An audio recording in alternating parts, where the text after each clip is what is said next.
Espero que estén todos ya moviendo un poquito, después de haber movido el esqueleto un poquito, estemos un poquito más despiertos. Es siempre bien difícil la última ponencia, pero vamos a tratar un tema muy interesante, un tema que nos apasiona y que vamos a poder mirar cosas simpáticas en el firmamento de la prediabetes. Si nosotros vemos cuáles son las 10 primeras causas de muerte en los Estados Unidos, vemos que la diabetes ocupa el 7º lugar, pero en los previos, ustedes ven la enfermedad cardíaca, la primera, los accidentes cerebrovasculares, el Alzheimer y también el cáncer tienen que ver mucho con obesidad y con diabetes. Estos son los nuevos alcances que tenemos ahora con estas enfermedades. Cada 10 segundos muere una persona por diabetes mellitus. Eso fue en el 2013. Ahora cada 6 segundos muere una persona por diabetes. O sea, en esta posición van a estar muriéndose como 5 personas, más o menos, un poquito más, de diabéticos en el mundo. Está considerado una pandemia, que es una enfermedad sin control. Y ustedes lo ven cada día en sus consultorios, en su hospital, llegan más pacientes con diabetes. Nosotros éramos primero 2 médicos, hemos llegado a 6 médicos y nunca nos ha alcanzado para poder mirar a todos los pacientes. Siempre tenemos problemas con las consultas, estamos a consultas a 2 o 3 meses. ¿Eso qué indica? Que la población naval no ha crecido mucho, indica que hay mucho más personas con diabetes. ¿Y por qué hay mucho más personas con diabetes? ¿Quién me puede dar una explicación? Está ligado principalmente a 2 cosas, a los medios ambientales y a los medios genéticos. Los medios genéticos es aquel que tiene un antecedente familiar de diabetes, pero el medio ambiente creo que es el que ha jugado mayor preponderancia en la aparición de la obesidad, ya lo ha dicho el doctor Calderón, y en la aparición de diabetes, que están muy ligados. Nosotros nos movemos mucho menos, ahora más en Lima, que es tan difícil movilizarse, y ingerimos mucho más comida que antes. Yo iba a traer unos platos, pero no les quería provocar a esta hora, unos platos muy ricos que les he tomado, siempre me gusta tomarle fotos, y en la selva había visto unos platos maravillosos. Dije, les voy a poner ahí para que les dé hambre, pero no, después me arrepentí. La diabetes, en estos momentos, hay 415 millones de personas con diabetes. En el 2013 no llegaban a 400. Han aumentado casi 30 y tantos millones en los últimos 3 años. Entonces, estamos en una avalancha de pacientes con diabetes. ¿Qué podemos hacer nosotros? Podemos hacer mucho. Si cada uno en su sitio trabaja adecuadamente, podemos reducir el número de diabéticos. Y para eso tenemos que trabajar en la prediabetes, antes de, ¿no? La prediabetes es una alteración metabólica. Es antes de la diabetes y se presenta como una transición entre la glucosa alterada en ayunas y la alteración de la tolerancia a la glucosa. Ahora ha aparecido la hemoglobina glicosilada, que es una prueba que nos va a permitir también hacer el diagnóstico con más precisión, porque vamos a poder, nosotros de repente llegamos a emergencia y tenemos un paciente diabético, tiene 150 de glucosa y le hacemos una hemoglobina glicosilada y vemos que su hemoglobina glicosilada es 6.8, 6.7, ese paciente probablemente es reciente. Pero si vemos un paciente que parece que recién comienza, pero tiene una hemoglobina glicosilada de 9 o de 10, significa que ha tenido un tiempo largo de más de 3 meses de glucosas muy altas. Entonces así nos permite precisar frente a qué paciente estamos. Ahora, si ustedes, esta slide lo hemos visto muchas veces, a mí me encanta porque en esa época eran 16 millones en los Estados Unidos, ahora son casi 30 millones, y el 20% de los diabéticos tienen problema de retinopatía diabético en el momento del diagnóstico. 50% tiene una enfermedad cardiovascular subyacente, 9% tiene una neuropatía y 8% una nefropatía. El 50% en ese momento en los Estados Unidos no sabían que eran diabéticos. Ahora ha bajado un poco, eso lo vamos a ver más adelante. Entonces lo vuelvo a repetir, es algo que nos preocupa y nos debe preocupar a todos la cantidad de personas que tienen diabetes y que nosotros podríamos hacer mucho. Cerca de 30 millones de americanos tienen actualmente y solamente 8 no lo saben, antes era la mitad. En el Perú hay cerca de 2 millones, de acuerdo a lo que encontró el doctor Seclén, más o menos es el 7% de prevalencia, estamos hablando de 30 millones de peruanos, 2 millones 100 de personas con diabetes. La mitad de ellos todavía no lo saben, ahí tenemos que trabajar y esa es una tarea de todos, ¿no? En los Estados Unidos casi 2 millones de americanos son diagnosticados cada año y 86, miren, si hay 30 millones de americanos, 86 tienen prediabetes. Entonces nosotros podríamos evitar que esos 30 millones sean diabéticos y nosotros podríamos comenzar a trabajar con los 86 millones. Pero eso cuesta mucho.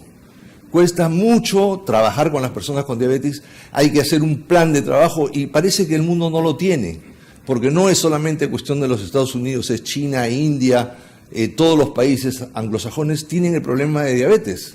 No es solamente de cuestión de economía, es cuestión de etnia, es cuestión de sobreingreso, etcétera, etcétera, que el mundo ahora tiene ese problema. Una cosa importantísima, en la prediabetes, si ustedes ven, este paciente no tiene todavía diabetes, pero antes del diagnóstico, o sea, estando en la prediabetes, 2.8 ya están en vías de tener diabetes, están como prediabéticos, son casi 3 veces a la diferencia del diabético.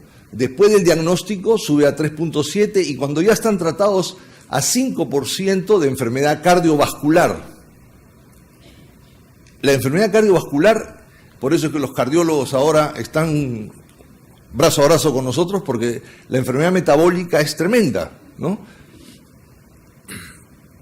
Entonces, prediabetes, diabetes recién diagnosticada, diabetes establecida. ¿Qué debemos hacer? Dieta, ejercicio, educación.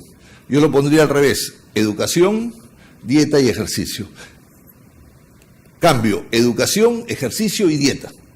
Porque el ejercicio está demostrado que es mucho mejor para la prediabetes, igual que para la diabetes, que el régimen alimenticio puro. Hay muchísimos artículos que dicen que nosotros comenzamos a hacer ejercicios, vamos a prevenir, vamos a mejorar nuestro estatus interno y vamos a poder batallar un poco más para no ser diabéticos. Cuando nosotros vemos la historia natural de la diabetes, vemos que en los primeros años, en estos primeros de 12 a 5 años antes, ¿no? Lo único que tenemos importante es la insulinoresistencia. No hay glucosa en ayunas, no hay glucosa postprandial, nada. A partir del 5º año se altera ya la tolerancia oral a la glucosa. A partir del 5º año y en el momento del diagnóstico, vamos a pasar a la segunda, de la primera, solamente hay obesidad en la mayoría de ellos. ¿Cuántos pacientes tienen obesidad? Yo diría tipo 2, más del 90%. Eso es lo que vemos, más del 90%. Cuando yo veo un paciente diabético no gordo, flaco, ese paciente probablemente vaya a insulina muy rápido. Ya es casi una regla. La voy a demostrar en los próximos 20 años, pero ahorita todavía no lo he demostrado. Eso lo vemos frecuentemente. Los que vemos bastantes pacientes, y yo tengo la suerte de ver bastante pacientes, vemos muchos de estos pacientes son diabéticos delgados, esos pacientes van muy rápido a insulina. En cambio, los gorditos son más insulinoresistentes, es más fácil controlarlos con otras cosas. Entonces, en el momento que nosotros estamos ya en el diagnóstico y hay alteración de la glucosa en ayunas, la insulinoresistencia sigue, la insulina comienza a fallar. Hay una falla en la célula beta por esta sobrecarga, ¿no? ¿Por qué el páncreas comienza a trabajar más? Porque trata de poder solventar el ingreso que le estamos dando. Yo veo, por ejemplo, pacientes con síndrome metabólico, pacientes delgaditas con ovario poliquístico, y ustedes les preguntan a las chicas que tienen ovario poliquístico, que tienen antecedentes familiares de diabetes, ¿y tú qué comes? Y ahí viene todo su problema. Comen muchas azúcares de absorción rápida, ¿no? Donde el incremento de glucosa es muy, muy rápido y esas muchachas jóvenes de 14, 15 años comienzan a hacer signos de ovario poliquístico, ¿no?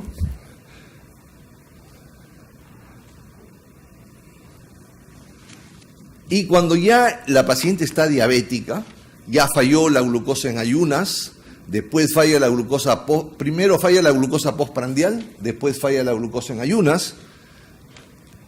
De ahí nosotros vemos que la insulinemia comienza a caer la insulina, falla la célula beta más clamorosamente, y en los primeros 10 años de diabetes tenemos ya un porcentaje encima del 50% que van a necesitar prontamente insulina.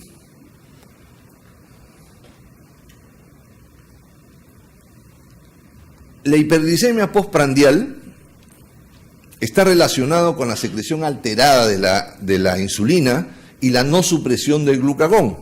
Vemos en la primera diapositiva sujetos de control en amarillo y sujetos en diabetes tipo 2. Y vemos cómo la glucosa en el paciente diabético rápidamente se dispara en la carga oral a la glucosa, ¿no? En cambio, el paciente no diabético tiene una curva no tan pronunciada como la tiene el otro paciente.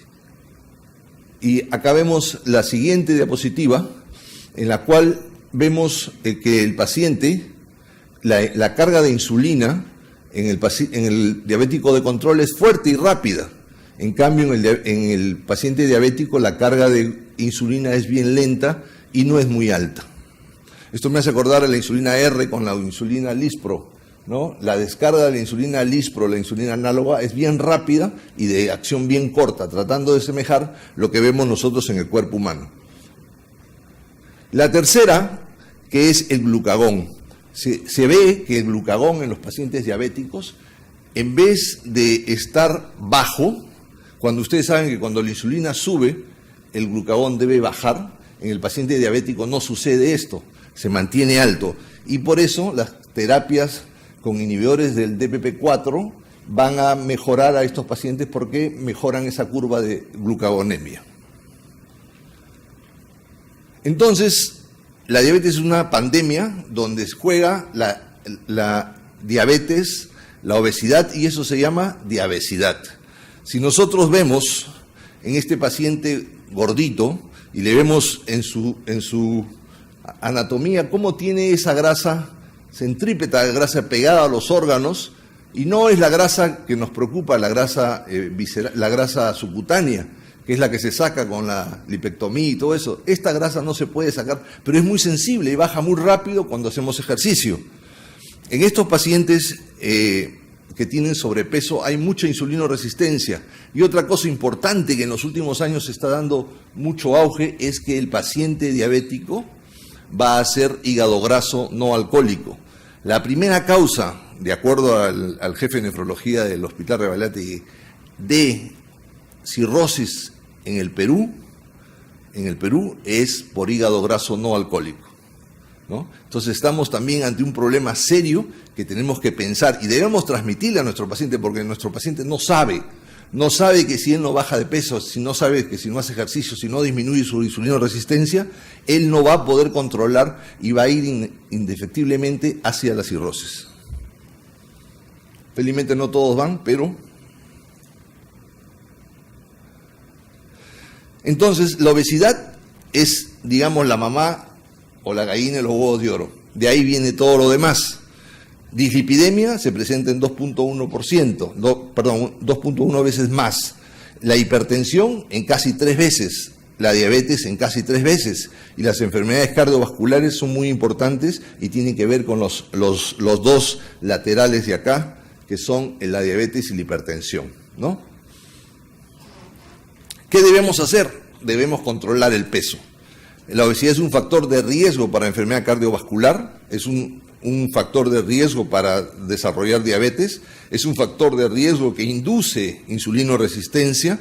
La obesidad predice la prediabetes y la pérdida de peso moderada, moderada, entre 5 al 10%, disminuye la hiperglicemia, la dislipidemia, la hipertensión arterial y el riesgo de enfermedad cardiovascular. Entonces, ¿podemos nosotros manejar esto adecuadamente? Sí lo podemos hacer. ¿Qué está pasando? ¿Cuáles son las interacciones fisiopatológicas? El azúcar elevado, la insulinoresistencia que conlleva a hiperglicemia, va a tener el paciente glucotoxicidad, lipotoxicidad e inflamación. Lo primero, diría yo, es inflamación. Hay disfunción endotelial, hay factores proinflamatorios como el factor necrosis tumoral alfa, las interleuquinas, las quinasas, los factores de transcripción, que inflaman el vaso y comienza la enfermedad aterosclerótica. Esa inflamación del vaso lleva, junto con la lipotoxicidad, a que haya estrés oxidativo y señales proinflamatorias. La glucotoxicidad, cuando la glucosa se mantiene alta, aumenta ese estrés oxidativo, se forma la formación de los AGE y por la vía de las exosaminas. Estas señales son proinflamatorias, o sea, todo está condensado en lo que nosotros llamamos resistencia a la insulina. Esta resistencia a la insulina lleva a la disfunción endotelial, como lo hemos mencionado, y a la aparición de la diabetes, la obesidad y de la dislipidemia. Si nosotros juntamos resistencia a la insulina con disfunción endotelial, vamos a tener que el paciente comienza a hacer enfermedad coronaria, hipertensión y aterosclerosis. Y esto va a ser de ambos lados, ¿no? Eso es una de las cosas que nos preocupa mucho en el paciente diabético. La insulinoresistencia tiene una serie de comorbilidades, ¿no?, importantes, como la obesidad central primariamente, la dislipidemia, aumentan los triglicéridos porque no hay una insulina que la controle, salen los ácidos grasos libres, estos ácidos grasos libres van a ser más resistentes a la insulina, va a haber hipertensión arterial. Esta hipertensión arterial es antes de que ocurra la diabetes, siempre es antes, y hasta un 70% de los pacientes diabéticos van a hacer insulinoresistencia. El síndrome de ovario poliquístico, que ya lo hemos mencionado, ¿no?, que es tan frecuente y que lo encontramos siempre en las pacientes con ovario poliquístico. Pregúntenle ustedes si tienen antecedentes familiares de diabetes y van a encontrar, y pregúntenle sobre su régimen alimenticio y van a encontrar que estos pacientes tienen un alto índice de carbohidratos en su alimentación, de alto índice glicémico. La esteatosis hepática no alcohólica, de la cual ya hemos mencionado, la hiperferritinemia y la microalbuminuria. Esta es una de las cosas que está apareciendo y la estamos viendo. Yo les pido a todos mis pacientes cuando recién llegan microalbuminuria, en orina simple nomás, y vemos que muchos de ellos ya tienen microalbuminuria y algunos son hipertensos, otros no. En la hipertensión es más frecuente encontrar microalbuminuria, pero lo vemos también en los pacientes diabéticos con bastante frecuencia. Y esos pacientes están inflamados y por eso es que hacen el primer signo de esta disfunción endotelial es la resistencia a la insulina. Otro de los signos importantes de la disfunción endotelial, y aunque parezca mentira y les va a causar risa, es la disfunción eréctil. La disfunción eréctil es una consecuencia de una disfunción endotelial que va a hacer que fallen los cuerpos cavernosos, no llegue bien la sangre y ya comienza a fallar en el paciente diabético. Cuando ustedes vean un paciente que tiene disfunción endotelial, lo más probable es que tenga disfunción eréctil, lo más probable es que tenga disfunción endotelial. Hiperuricemia es otra de las cosas que vemos frecuentemente, bastante frecuente, y la aterosclerosis, que no la vemos, pero sabemos que está ahí y que está avanzando. La diabetes tipo 2 es una consecuencia de esa intolerancia a la glucosa. Y acá tenemos el hígado graso. No sé si lo ven bien, ¿lo ven clarito? En el hígado graso se va a producir a raíz del aumento de la lipólisis, al aumento de los triglicéridos que no son controlados por la insulina, van a salir estos triglicéridos y van a hacer una cadena para que el hígado se comience a llenar de compuestos grasos, porque estos compuestos grasos no se mantienen en la célula grasa, sino salen hacia el hígado y rebasan la capacidad del hígado, y comienza a aparecer el hígado graso, que primero es hígado graso, el NAF, y después viene el NASH, y después viene la cirrosis. Y todo esto, cuando ya aparece cirrosis, ¿qué significa? Que ya hay fibrosis dentro del hígado y que esta enfermedad ha avanzado.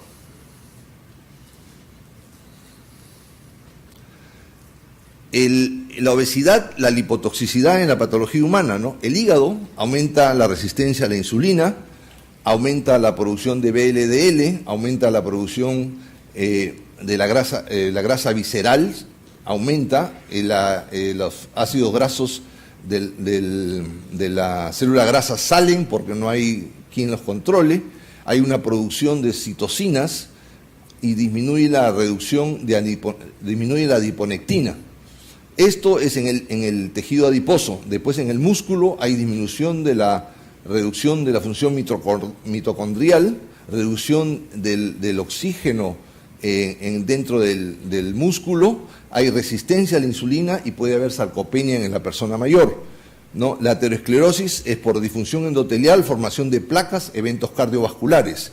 En el corazón el metabolismo de energía está alterado, hay disfunción diastólica y mayor riesgo de enfermedad coronaria. El páncreas, aumento de apoptosis de la célula beta, disminución de la secreción de insulina y aumento de la diabetes mellitus tipo 2.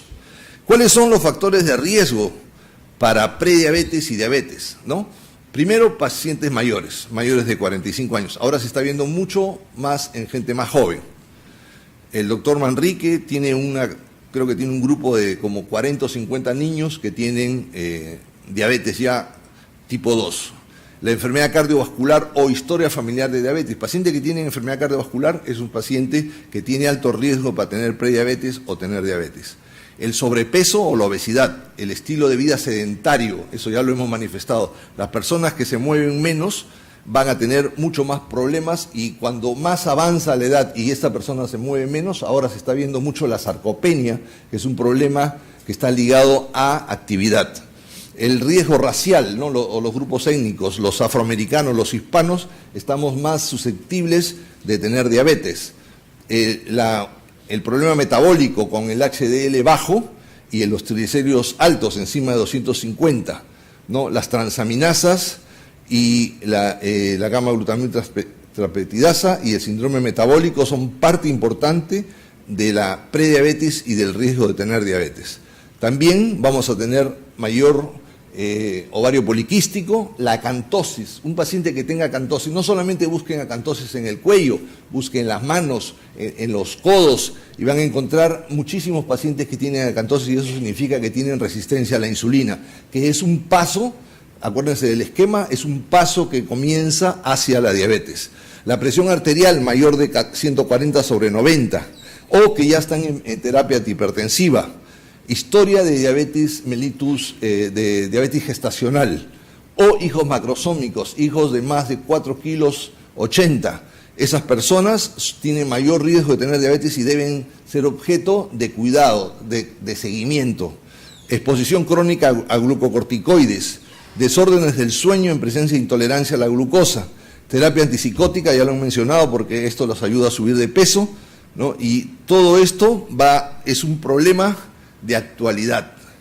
La diabetes tipo 2 se desarrolla después de un tiempo prolongado. ¿Cuánto tiempo? Más o menos 12 años, desde que comienza a cambiar todo el metabolismo. Los cambios de estilo de vida y los fármacos van a impedir que se progrese hacia la diabetes, que pueda ser retrasada o prevenida. Incluye actualmente a niños y adolescentes. ¿Cómo se hace el diagnóstico de prediabetes? Es muy fácil. Glucosa alterada, se comió una diapositiva. La glucosa alterada en ayunas, un paciente que es prediabético tiene entre 100 y 125. Y después de una postcarga es menor de 140. O sea, nosotros, si el paciente nos trae una glucosa, que su glucosa está en 110, y nosotros en el consultorio, 2 horas después de haber almorzado, le hacemos una glucosa con el glucómetro nomás y vemos que su glucosa está en más de 140, eso es un paciente sujeto a que nosotros lo sigamos estudiando. ¿Qué otra más podemos pedir? La intolerancia, o sea, una curva de tolerancia oral a la glucosa. El problema con la curva de tolerancia a la glucosa es que los pacientes, cuando tú le programas para hacer una curva de tolerancia, comienzan a hacer dieta, comienzan a hacer ejercicios. Las citas no se las dan para el siguiente día, se lo dan a una semana, 2 semanas. Entonces el paciente cuando llega a la curva, a hacerse la curva de tolerancia, ya pasó un tiempo, ya se bajó un par de kilos y la curva cambia. Entonces, a mí no me gusta personalmente ya la tolerancia a la glucosa. Yo prefiero la hemoglobina glicosilada que me va directo al blanco, ¿no? Y la combinación de ambos es una cosa que se puede hacer. Eso es fácil. El paciente viene con su glucosa, tú lo haces que venga, que tome desayuno. Usted me viene después de su desayuno o 2 horas después de su almuerzo. Como nuestro almuerzo peruano es mucho mejor que nuestro desayuno y es bien sustantivo, entonces 2 horas después me va a decir si ese paciente está en menos o más de 140. Si le encuentro más de 200 en un postprandial, ese paciente ya lo tengo en el blanco. Tengo que comenzar a tratarlo, ¿no? Cuando ustedes hablan de tratamiento, no siempre hablamos de drogas, no se olviden.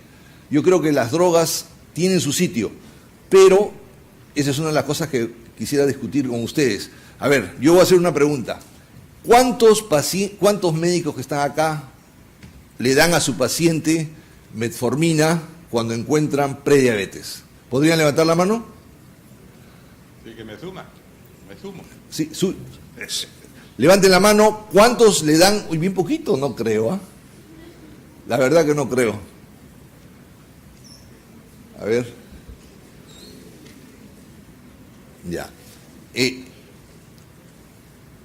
El paciente diabético que tiene prediabetes tiene primero la opción de dieta y actividad física. Las reglas dicen 3 meses después. ¿Ustedes esperan 3 meses para reevaluarlo? En el seguro probablemente sí, pero en un consultorio privado o en un consultorio más cercano, como por ejemplo en mi hospital, nosotros podemos citar al paciente cuando yo lo veo al mes y ver cómo le ha ido con el régimen alimenticio. Si no me bajó 1 kilo, ya no, ese paciente no me va a bajar. No tiene la menor intención de bajarme de peso. Entonces tengo que comenzar con un tratamiento. Si yo a mi paciente lo veo, tiene la glucosa encima de 100, tiene sobrepeso, yo le doy una dieta, le doy una actividad física, le digo, le explico, pierdo 5 o 10 minutos o gano 5 o 10 minutos del tiempo de la consulta y le digo qué es lo que tiene que hacer.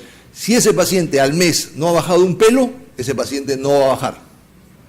No está motivado, no tiene la suficiente fuerza para poder hacer eso. O nosotros no hemos sido lo suficientemente claros para inducirlo a que él comience con un régimen alimenticio. Si me dicen, porque a veces yo le digo, vamos a tener que ponerte insulina, entonces el paciente entra, ahí mismo se para en atención, ¿no? Cuando acá al peruano le dices insulina, ¡buf!, hasta las orejas se le paran. Entonces tú le dices, mira, vas a bajar de peso porque si no te voy a poner insulina la próxima sí viene con un par de kilitos menos. O si el paciente tiene otra motivación, ¿no? Yo les cuento así chiquita nomás, un paciente llegó al consultorio con más de 300 de azúcar, más de 300. Al día siguiente se tenía que ir de viaje. Si yo lo declaraba diabético, ese oficial que era el número 1 de su promoción, salía del cuadro. Entonces le dije, mira, yo voy a confiar en ti, tú te vas a ir en tu buque, todos los buques tienen su correa para poder correr, vas a correr todos los días, 30 minutos, vas a hacer tu dieta, le di una dieta, le expliqué bien y le di su tratamiento. Ese paciente cuando regresó a las 3 semanas había bajado alrededor de 3 kilos, o sea, casi 1 kilo por semana, y su glucosa había bajado espectacularmente. Eso no sucede todos los días, bueno fuera que sucediera todos los días, pero la motivación hace que el paciente haga y cumpla muy bien el régimen tanto de actividad física como de dieta. Entonces, ¿cuáles son los marcadores para hacer un diagnóstico de prediabetes? La glucosa en ayunas, el test de tolerancia a la glucosa y la hemoglobina glicosilada y otros. En el grupo de prediabetes, la alteración a la glucosa en ayunas, AGA, y la intolerancia a la glucosa IGT, tú puedes sumar ambos y hay que ver los pacientes que han tenido diabetes gestacional previa. Las mujeres que han tenido diabetes gestacional, o sea, hijos de más de 4 kilos o han recibido tratamiento, el 50% de ellas van a ser diabéticos más adelante. 50%, o sea, es un paciente que uno tiene que seguir, ¿no? Y vemos acá, por ejemplo, en ayuno, un normal tiene 100 y una poscarga menos de 140. Una AGA, o sea, glucosa alterada en ayunas, tiene en 100 y 125. Y poscarga entre 140 y 199. Si llega a 200, ya es diabético. Si tiene más de 125, 126 por ejemplo, ya es diabético. Entonces, con esto nosotros podemos hacer rápidamente una diferenciación y podemos enfocarnos en nuestro paciente. ¿Ante qué estamos? En 10 años, del 40 al 70% de los pacientes que tengan intolerancia a la glucosa van a tener ya diabetes, ¿no? En 10 años, el 40-70%. Y muchos de ellos van a necesitar insulina. El 74.2% de los sujetos con intolerancia a la glucosa en ayunas no tenían glucosa alterada, 72.4% de los sujetos con intolerancia a la glucosa no tenían la glucosa alterada en ayunas. 74.2%. O sea, tenían la curva alterada, pero no tenían la glucosa en ayunas alta. 50.2% de los sujetos que tenían la glucosa en ayunas alterada no tenían tolerancia a la glucosa alterada. Me parece un chifa de mezcla, pero son números que están ahí que hay que retener. Esta presentación yo se la he dejado ahí, ustedes la pueden coger y la pueden tener para que sirva de base. Me hubiese gustado traerla en hojitas, pero después se le pierde. Mejor es que la pongan en su computadora. ¿Qué es más prevalente? ¿Qué me indica más que ese paciente va a tener diabetes? La más prevalente es la intolerancia a la glucosa, en una curva de tolerancia, más que la glucosa alterada en ayunas. 37% de pacientes con glucosa alterada en ayunas tienen intolerancia a la glucosa en la curva de tolerancia oral a la glucosa. Y 24% de los pacientes con intolerancia a la glucosa oral tenían glucosa alterada en ayunas. Un chifa, pero para que lo entienda, bien bacán, ¿no? La tolerancia a la glucosa tiene mayor sensibilidad entre el 50 al 26% como predictor de diabetes mellitus. Eso es importante, pero bien hecho. Para el desarrollo de enfermedad cardiovascular, la intolerancia a la glucosa, a la curva de tolerancia oral a la glucosa, fue mucho más predictiva, con un riesgo de 2 veces 0.21 que el resto de la población, que tenía 1.13% de intolerancia de glucosa alterada en ayunas, ¿no? Entonces, el riesgo para desarrollar diabetes, acá está más bonito, esta tablita ustedes la pueden tener, ¿no? Es bajo cuando tanto en ayunas como la glucosa postprandial es normal, el porcentaje de progresión de 4 a 5%. Cuando es medio, el riesgo de desarrollar diabetes, cuando su glucosa alterada en ayunas es normal, 20%. Pero cuando su glucosa en ayunas es normal, pero tiene tolerancia oral a la glucosa alterada, tiene 34% de riesgo, el 50% más. Y tiene un riesgo alto, tanto si tiene la glucosa alterada en ayunas como la intolerancia a la glucosa, va a tener un porcentaje de progresión entre 38 a 65%. Entonces, es más fidedigno la tolerancia oral a la glucosa que una glucosa alterada en ayunas. Y acá vemos la etnia, que es muy importante también para poder calificar a nuestro paciente, ¿no? Los blancos en Estados Unidos, ustedes ven que son bien poquitos, igual los negros, los hispánicos son mayores, ¿no? Los chinos mayores, pero los indios Pima y los indios Navaja van encima del 30 al 50% de posibilidad de tener prevalencia de diabetes. Este es el diagnóstico de diabetes. Ya sabemos que glucosa mayor de 126 en ayunas, hemoglobina glicosilada mayor de 6.5 y la curva de tolerancia con 75 gramos da mayor de 200 en ayunas o en la carga y a las 2 horas, y en azar mayor de 200. O sea, si al azar nosotros encontramos un paciente con 200 de azúcar, y a ese paciente lo podemos calificar de diabetes. Siempre es bueno hacerle un nuevo control en otro lugar o otro día, ¿no? La glicosilada se comenzó a usar, la Federación Internacional de Diabetes la puso como un diagnóstico en diabetes mellitus, y esto nos ha servido de muchísimo. ¿Cuáles son las condiciones que provocan errores? ¿No? Que tenga déficit de vitamina B12, que es muy frecuente actualmente, ¿no? Sobre todo si le estamos dando metformina. Disminución de la eritropoiesis. Disminuye la hemoglobina glicosilada, el uso de fierro, vitamina B12, reticulocitosis, hepatopatía crónica. La hemoglobina alterada, ya sea fetal, hemoglobinopatías, metahemoglobina.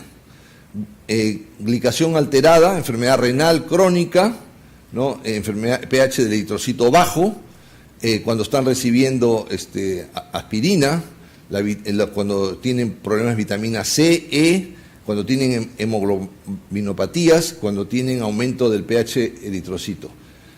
Entonces, así hay varios puntos que nos van a provocar errores en la hemoglobina glicosilada. Esto vale la pena tenerlo también en un cuadrito porque salen de acá y nos olvidamos, ¿no? ¿Cuáles son las ventajas y desventajas del test? La glucosa plasmática en ayunas es un estándar, es fácil de hacer y es una sola muestra. La 2 horas postprandial es un estándar establecido. La hemoglobina glicosilada tiene a veces muchos errores. Nosotros que hacemos un poco de investigación con pacientes que mandamos a hacer los exámenes en Estados Unidos, nos viene diferencia, pero ahora, antes era hasta de un punto, ahora vienen 0.2, 0.1 de diferencia entre lo que sacamos en Perú y lo que sacan en los Estados Unidos en laboratorios de investigación. Es mucho más caro, pero no, la prueba en un laboratorio mediano te cuesta alrededor de 30, 50 soles. Vale la pena invertir para saber qué está pasando. Entonces, el diagnóstico de la diabetes se hace con esos 3 tests: glucosa plasmática en ayunas, 2 horas postprandial en la tolerancia y la hemoglobina glicosilada. Pero también hay FINRIX, que es un hecho canadiense, que no incluye la macrosomía, la etnicidad en el nivel de educación, y hay categorías de riesgo bajo, moderado, alto y muy alto. Son preguntas que se le hace al paciente y al final nos van a dar un puntaje, ¿no? Ese puntaje es alto cuando está encima de 15, moderado encima de 12 y de 7 a 11 ligeramente elevado. Cuando es más de 20 puntos es muy alto y es 1 de cada 2. Yo nunca he usado este test, pero está acá y yo tenía que traerlo, ¿no? Entonces, acá, de acuerdo a este esquema, cuanto más alto, más puntaje tiene, mayor probabilidad de tener riesgo de padecer diabetes en 10 años. Dicen que es muy bueno, dicen que nos sirve para poder catalogar a nuestro paciente, no tiene ningún costo y lo podemos hacer en el consultorio, ¿no? Estos son los costos de la prueba de la glucosa: bajo costo, la tolerancia 2 cruces, la hemoglobina glicosilada 3 cruces, o sea, la tolerancia vale 20, la glicosilada vale 30, la disponibilidad, no en todos los laboratorios se hacen hemoglobina glicosilada, y el cuestionario es prácticamente gratis y la disponibilidad depende de cada uno para averiguarlo, ¿no? Entonces, el nombre de esto es el FINRIX, ¿no? Entonces, ustedes pueden hacerlo con particularidad. Acá este es un estudio a 20 años hecho en la China para prevención de diabetes. Ellos han controlado a los diabéticos en un seguimiento de 20 años y el porcentaje de personas que van hacia la diabetes en el control es del 93% que llega. A los 6 años es del 66%. Pero si nosotros lo vemos cuando intervenimos con dieta, actividad física, mire cómo baja más o menos un 20%, 23%, y acá baja un 13%. Entonces, la intervención vale, ¿no? Y es hecho por chinitos en China. Fue presentado en el Lancet del 2008. ¿Cómo debemos hacer el tamizaje? Paciente en riesgo, glucosa plasmática en ayuno, hemoglobina glicosilada cada 3 años. Si es normal, o tiene una glucosa elevada en ayunas o una hemoglobina glicosilada en ayunas. Hay sospecha de diabetes, entonces, ¿qué debo hacer con el tamizaje? Si es normal, repetir el tamizaje cada 3 años, de 1 a 3 años. Si está elevada la glucosa en ayunas o la hemoglobina glicosilada está elevada, se diagnostica como prediabetes y hay que seguirlo. Cambio de estilo de vida, importantísimo. Si hay sospecha de diabetes, confirmar esta sospecha. Si no es prediabético, no hay ningún problema, pero si es, se va hacia la diabetes y tenemos que intervenir ahí. Existe una relación demostrada entre obesidad y diabetes, ya lo hemos dicho. Más o menos entre el 80 y 90% de los pacientes diabéticos tipo 2 tienen sobrepeso y obesidad. Lo importante es comprender que perder peso mejora la falla de secreción de insulina y la resistencia a la insulina. El DPP es un Diabetes Prevention Program, un estudio que se hizo hace unos años atrás, demostró que la intervención de los estilos de vida, solamente estilos de vida, reduce la incidencia de síndrome metabólico en un 41%. La pérdida de entre 7 a 10% en 6 a 12 meses está recomendado, ya que reduce el desarrollo de diabetes mellitus en el 58% de los casos, mientras que la metformina, que es lo primero que le damos, reduce solamente un 31%. O sea, un 27% más de reducción en aquel paciente que solamente cambiamos de estilo de vida, que no le va a costar nada, que se va a ahorrar plata y que va a tener muchísimos beneficios con este tratamiento. ¿Cuáles son los factores de riesgo? Ya acá están más enfatizados, son los mismos que hemos mencionado antes. Y las conclusiones, la diabetes y la prediabetes se vienen incrementando de manera significativa. Es necesario realizar tamizajes, es importante diagnosticar la prediabetes y debemos utilizar pruebas efectivas acorde a nuestra realidad y recursos. Quiero detenerme un minutito para hablar sobre el tratamiento. El tratamiento, primero ya hemos dicho cambio de estilo de vida. Lo segundo sería la actividad física. ¿Qué actividad física podemos hacer ahora? ¿Qué les digo yo? Si usted tiene su micro, usted se va a bajar 10 cuadras antes de su casa en la mañana y en la tarde, ya se caminó 20 cuadras. El doctor Hardy de la clínica de Joslin, él recomienda, nosotros pensábamos antes media hora todo el día, no, él dice que pueden ser 3 veces de 10 minutos y es un buen ejercicio para las personas que no nos movemos nada, que estamos todo el día sentados. Cuando ustedes están sentados como los médicos en un escritorio, todo se te adormece. Estar sentado es horrible, entonces hay que pararse, hay que tomarle la presión y para allá, hacer un poco de movimiento y salir a hacer interconsultas. En mi servicio nosotros tenemos un día de interconsultas cada médico, ¿no? En otros servicios un mes, ¿no? Pero los otros están ahí en el consultorio. Yo prefiero que nos movamos un poco y cada uno sale un día. Eso es importante. Entonces, hacer 3 veces de 10 o 2 veces de 20. Esas caminatas, solamente caminatas, al principio, durante el primer mes, van a ser efectivas. Después tenemos que incrementar la velocidad. Siempre 5 minutos lento y al finalizar 5 minutos lento también. Esos 30 minutos efectivos de caminata rápida van a ser buenísimos si es que se practican. Cuando se practican, es importantísimo decirle al paciente que use zapatillas, que no use zapatos. El rebote del piso duro es el que les hace daño a los pies, les hace daño a las pantorrillas, vienen los calambres, viene todo eso. Entonces, usar zapatillas. Ahora hay unas zapatillas con una suela que se llama Memory Foam. ¿La han escuchado o no?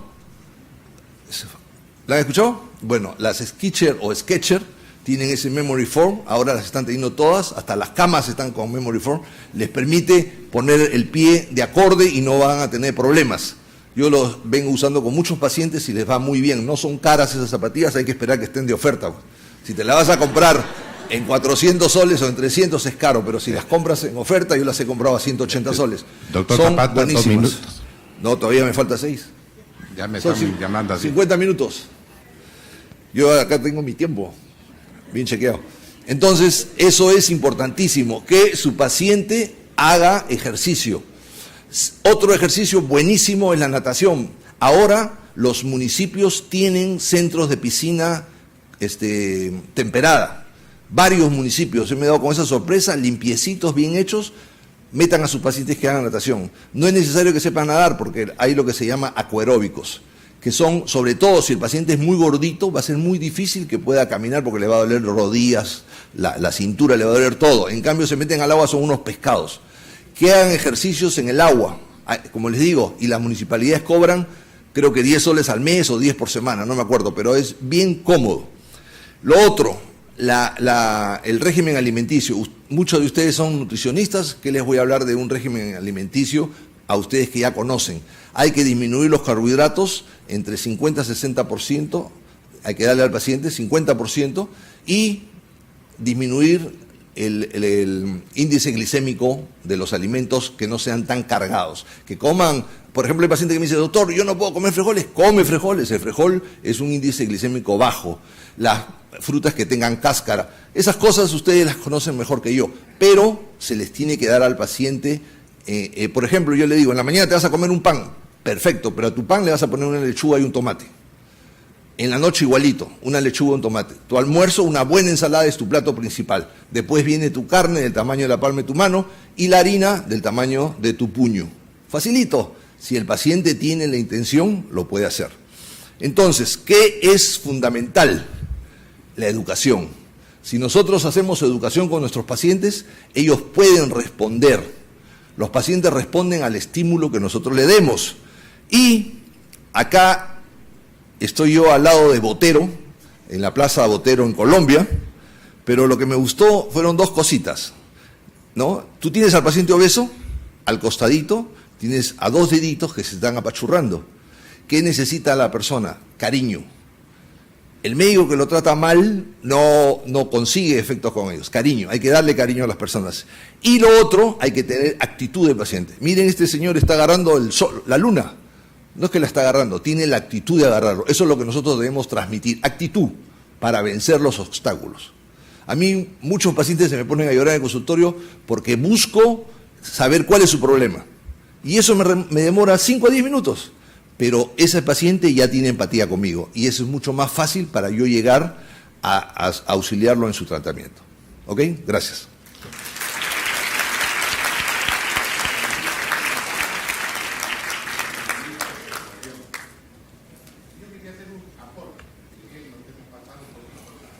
No se me pasa nada. En el año 73, una campaña que dirigí en el hospital de Valle fue a todo paciente nuevo que hacía la consulta.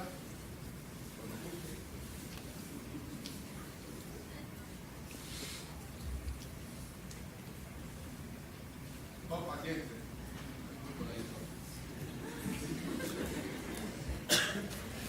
Por si acaso le digo, el doctor Peñalosa es campeón internacional de natación por el Perú, así que él merece un aplauso de todos nosotros. Es el único que hace ejercicio de los endocrinólogos como debe ser. Nosotros proclamamos ejercicio pero no hacemos nada. Voy por allá, para darte tu distinción, tu regalo. Ah, muchas gracias. Pero primero van a escuchar el aporte que hice hace años atrás. Para la foto también va a salir. Iniciamos la campaña de detección precoz de la diabetes y si me atrevo a decirlo, porque aquí justamente he visto un cuadro que dice de la prediabetes comienza 2.8. En esta campaña nosotros encontramos 3.1 y era prácticamente una prediabetes y dentro de esa prediabetes encontramos luego un 10% de infertilidad matrimonial, porque todo fue por estadísticas y ese es algo que te olvidaste de la infertilidad matrimonial. Después quise hacer, se hizo la campaña también de pesquisaje, bueno aquí lo dicen mal, ¿no? Aquí lo dicen despistaje, es pesquisaje y mejor lo ha dicho él, tamizaje, que es la otra manera. Dentro de este pesquisaje encontramos a dentro de los que tenían las mujeres que tenían infertilidad matrimonial, la citamos. Concurrió una nomás. Y para gran sorpresa, estaba embarazada. ¿Qué había pasado? De que había bajado de peso y salió embarazada. Bueno, muchas gracias. Aquí lo prometido. Te felicito. Y creo que va otra foto.